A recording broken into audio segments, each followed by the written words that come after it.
अस्सलाम वालेकुम व्यूअर्स, आज मैं आपको ऑनसेट टेबलेट्स के बारे में बताऊंगी जो कि मतली और उल्टियों के लिए बहुत ही ज्यादा मुफीद होती है और खास तौर पर उस उल्टी और मतली के लिए जो कि ऑपरेशन या सर्जरी के बाद होती है। इसके एक पैक में 10 गोलियां होती हैं। इसमें ऑन्डनसिट्रॉन 8 मिलीग्राम पाया जाता है। इसकी डोजेज इस तरह से है कि ये डिपेंड करता है कंडीशन पर। जिनकी कम हो वो एक टेबलेट भी ले सकते हैं और जिनकी सीवियर कंडीशन हो वो इसको 3 टाइम दिन में खाना खाने के बाद इस्तेमाल करें, एक सुबह, एक दोपहर और एक रात में खाना खाने के बाद। अब मैं आपको इसके यूजेस बता देती हूँ। सबसे पहले तो जैसे मैंने आपको बताया ये एंटीमेटिक है, यानी कि ये उल्टी और मतली के लिए इस्तेमाल होता है कि जिसका दिल खराब होता है, जिन लोगों का वो इसका इस्तेमाल कर सकते हैं और जिनको उल्टियाँ आ रही होती हैं वो इसका इस्तेमाल कर सकते हैं। और दूसरी ये कि वर्टिगो, अगर किसी को चक्कर आते हैं तो वो भी इसका इस्तेमाल कर सकते हैं। और सर्जरी के बाद जो दिल खराब होता है या उल्टियाँ आती हैं उसके लिए भी ये बहुत ज्यादा मुफीद है। अब मैं आपको इसके साइड इफेक्ट्स बताती हूँ। तो इसके जो साइड इफेक्ट्स हैं वो ये हैं कि कार्डियक डिजीजेस हो सकते हैं इससे, यानी कि जैसे ब्रेडिकार्डिया है, टेकीकार्डिया है। टेकीकार्डिया मतलब आपकी हार्ट रेट बढ़ सकती है और जो ब्रेडिकार्डिया यानी कि आपकी जो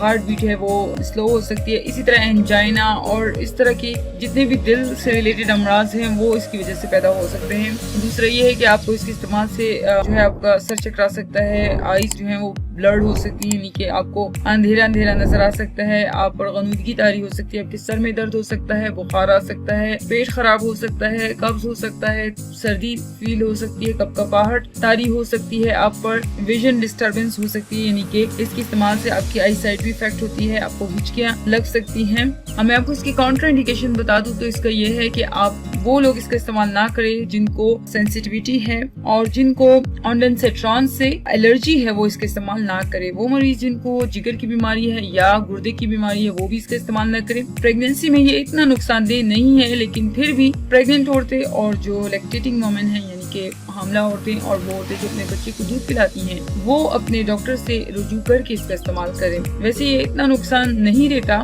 लेकिन फिर भी जो हामला खवातीन हैं और जो दूध पिलाने वाली माएँ हैं वो पहले डॉक्टर से कंसर्न करें और फिर इसका इस्तेमाल करें। उम्मीद करती हूँ आपको हमारी ये वीडियो पसंद आई होगी। अगर आपको हमारी ये वीडियो पसंद आई हो तो इसको लाइक, शेयर और सब्सक्राइब करना ना भूलें। अल्लाह हाफिज।